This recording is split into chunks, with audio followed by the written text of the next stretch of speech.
La Chambre de commerce et d'industrie de Laval et ses collaborateurs vous ont concocté une série de courtes vidéos qui vont vous aider à vous y retrouver et à mieux comprendre le processus.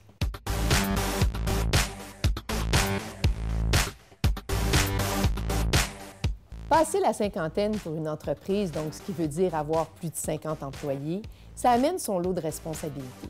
Ça veut dire obtenir un certificat de francisation. Les entreprises de 50 employés et plus doivent s'inscrire à l'Office pour entreprendre une démarche de francisation qui mène à l'obtention d'un certificat de francisation. En fait, de prime abord, le processus de francisation il est souvent perçu comme un dossier administratif supplémentaire qui vient s'ajouter aux obligations des entreprises.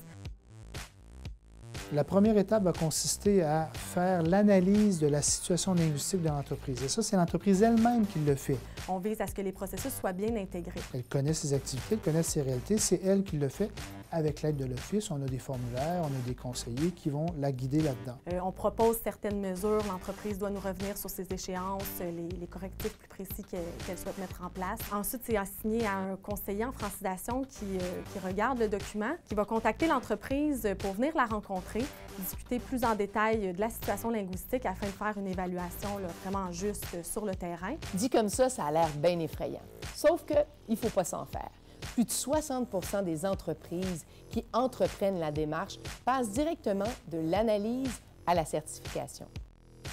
Bien, une entreprise qui est assujettie à la charte, qui n'aurait pas son certificat de francisation, qui ne ferait pas les démarches pour obtenir ce certificat-là, pourrait être inscrite sur une liste qui les exclurait de faire affaire avec l'État.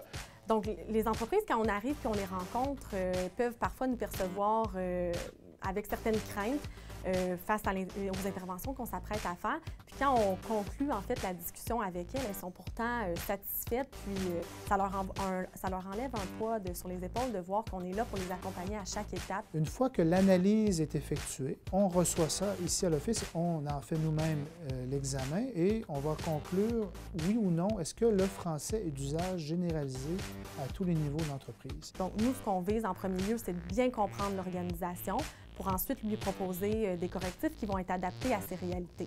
Mais au-delà de ça, ça fait partie de la responsabilité sociale de l'entreprise, de l'image de l'entreprise, et je peux vous dire que les gens au Québec sont très soucieux de cette question.